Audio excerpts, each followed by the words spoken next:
Francisco Cândido Xavier, Nosso Lar.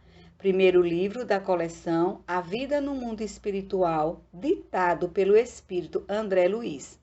38º capítulo. O caso Tobias. No terceiro dia de trabalho, alegrou-me Tobias com agradável surpresa. Findo o serviço, ao entardecer, de vez que outros se incumbiram da assistência noturna, fui fraternalmente levado à residência dele, onde me aguardavam belos momentos de alegria e aprendizado. Logo de entrada, apresentou-me duas senhoras, uma já idosa e outra bordejando a madureza. Esclareceu que esta era sua esposa e aquela irmã. Luciana e Hilda, afáveis e delicadas, primaram em gentilezas. Reunidos na formosa biblioteca de Tobias, examinamos volumes maravilhosos na encadernação e no conteúdo espiritual. A senhora Hilda convidou-me a visitar o jardim, para que pudesse observar de perto alguns caramanchões de caprichosos formatos. Cada casa em nosso lar parecia especializar-se na cultura de determinadas flores. Em casa de Lícias, as glicínias e os lírios contavam-se por centenas. Na residência de Tobias, as hortênsias inumeráveis desabrochavam nos verdes lençóis de violetas. Belos caramanchões de árvores delicadas, recordando o bambu, ainda novo, apresentavam no alto uma trepadeira interessante, cuja especialidade é unir frondes diversas à guisa de enormes laços floridos, na verde cabeleira das árvores, formando o gracioso teto. Não sabia traduzir minha admiração. Embalsamava-se a atmosfera de inebriante perfume. Comentávamos a beleza da paisagem geral, vista daquele ângulo do Ministério da Regeneração, quando Luciana nos chamou ao interior para a leve refeição. Encantado com um ambiente simples, cheio de notas de fraternidade sincera, não sabia como agradecer ao generoso anfitrião.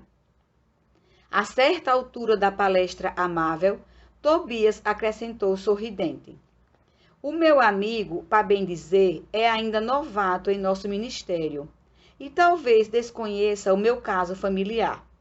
Sorriam ao mesmo tempo as duas senhoras e, observando-me a silenciosa interpelação, o dono da casa continuou: "Aliás, temos numerosos núcleos nas mesmas condições.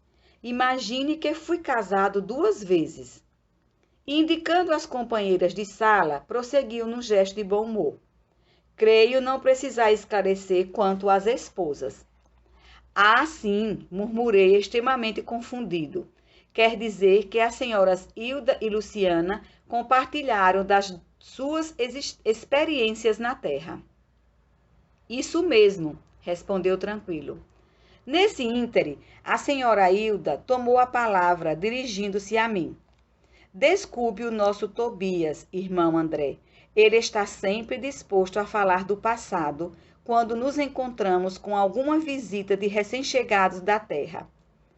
"Pois não será motivo de júbilo?" aduziu Tobias bem-humorado. "Venceu o monstro do ciúme inferior, conquistando pelo menos alguma expressão de fraternidade real?" "De fato," objetei, "o problema interessa profundamente a todos nós. Há milhões de pessoas nos círculos do planeta em estado de segundas núpcias. Como resolver tão alta questão afetiva, considerando a espiritualidade eterna? Sabemos que a morte do corpo apenas transforma sem destruir. Os laços da alma prosseguem através do infinito. Como proceder? Condenar o homem ou a mulher que se casaram mais de uma vez? Encontraríamos, porém, milhões de criaturas nessas condições. Muitas vezes já lembrei com interesse a passagem evangélica em que o Mestre nos promete a vida dos anjos, quando se referiu ao casamento na eternidade. Forçoso é reconhecer, todavia, com toda a nossa veneração ao Senhor, atalhou o anfitrião bondoso, que ainda não nos achamos na esfera dos anjos, e sim dos homens desencarnados. Mas como solucionar aqui semelhante situação? Perguntei. Tobias sorriu e considerou. Muito simplesmente, reconhecemos que entre o irracional e o homem há enorme série gradativa de posições. Assim também, entre nós outros, o caminho até o anjo representa imensa distância a percorrer.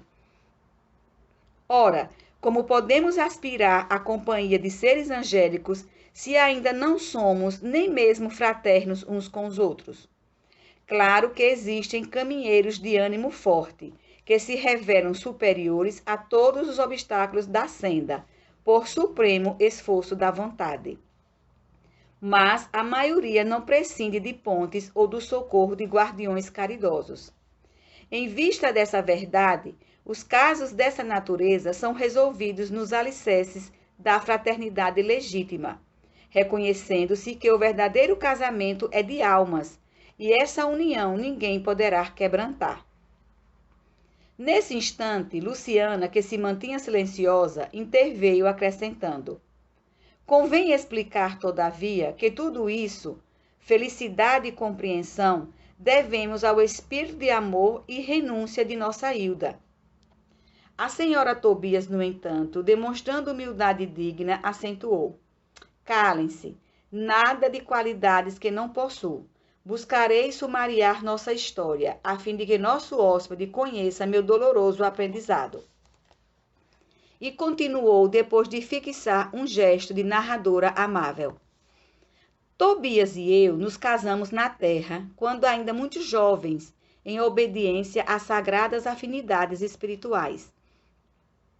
Creio desnecessário descrever a felicidade de duas almas que se unem e se amam verdadeiramente no matrimônio. A morte, porém, que parecia enciumada de nossa aventura, subtraiu-me do mundo, por ocasião do nascimento do segundo filhinho. Nosso tormento foi então indescritível. Tobias chorava sem remédio, ao passo que eu me via sem forças para sufocar a própria angústia. Pesados dias de umbral abateram-se sobre mim.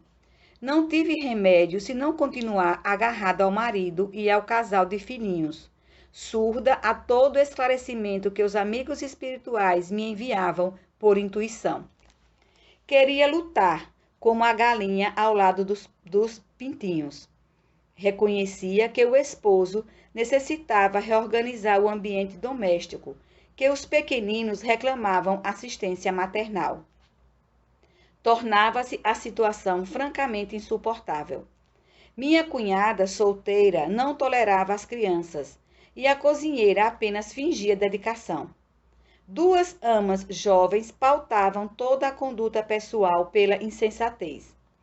Não pôde Tobias adiar a solução justa, e decorrido um ano da nova situação, desposou Luciana, contrariando meus caprichos. Ah, se soubesse como me revoltei, semelhava-me a uma loba ferida. Minha ignorância deu até para lutar com a pobrezinha, tentando aniquilá-la. Foi aí que Jesus me concedeu a visita providencial de minha avó materna, desencarnada havia muitos anos. Chegou ela como quem nada desejava, enchendo-me de surpresa.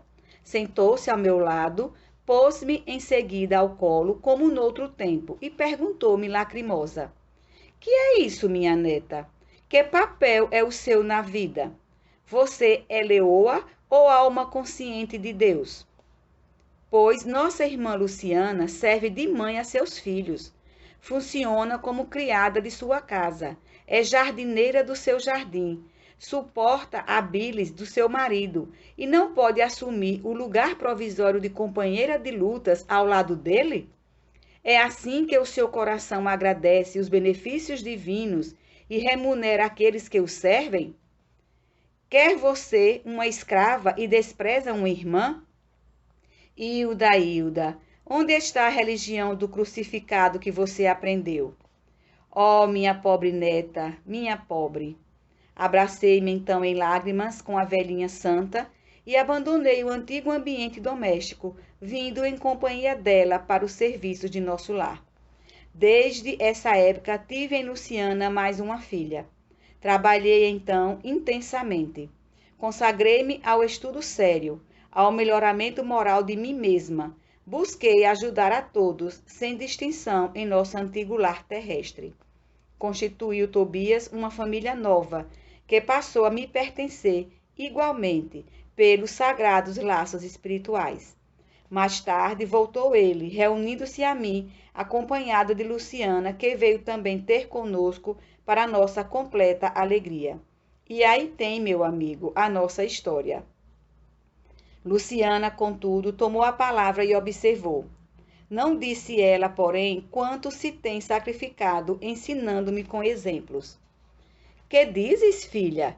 Perguntou a senhora Tobias, acariciando-lhe a destra. Luciana sorriu e ajuntou.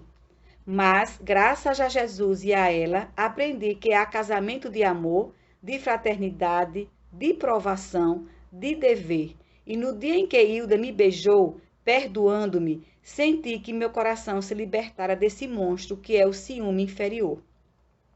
O matrimônio espiritual realiza-se alma com alma, representando os demais simples conciliações indispensáveis à solução de necessidades ou processos retificadores, embora todos sejam sagrados.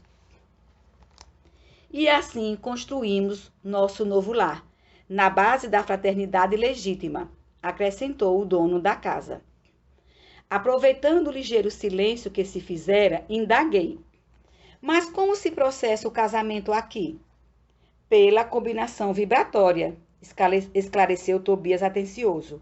Ou então, para ser mais explícito, pela afinidade máxima ou completa. Incapaz de sopitar a curiosidade, esqueci a lição de bom tom e interroguei. Mas qual a posição de nossa irmã Luciana neste caso? Antes, porém, que os cônjuges espirituais respondessem, foi a própria interessada que explicou. Quando desposei Tobias, viúvo, já devia estar certa de que, todas as probabilidades, meu casamento seria uma união fraternal. Acima de tudo. Foi o que me custou a compreender. Aliás, é lógico que se os consortes padecem inquietação, desentendimento, tristeza, estão unidos fisicamente, mas não integrados no matrimônio espiritual. Queria perguntar mais alguma coisa. Entretanto, não encontrava palavras que revelassem ausência de impertinente indiscrição. A senhora Hilda, contudo, compreendeu meu pensamento e explicou. Fique tranquilo, Luciana está em pleno noivado espiritual. Seu nobre companheiro de muitas etapas terrenas precedeu-a há alguns anos, regressando ao círculo carnal. No ano próximo, ela seguirá igualmente a seu encontro. Creio que o momento feliz será em São Paulo. Sorrimos todos alegremente. Nesse instante, Tobias foi chamado à pressa para atender a um caso grave nas câmaras de retificação. Era preciso, desse modo, encerrar a palestra.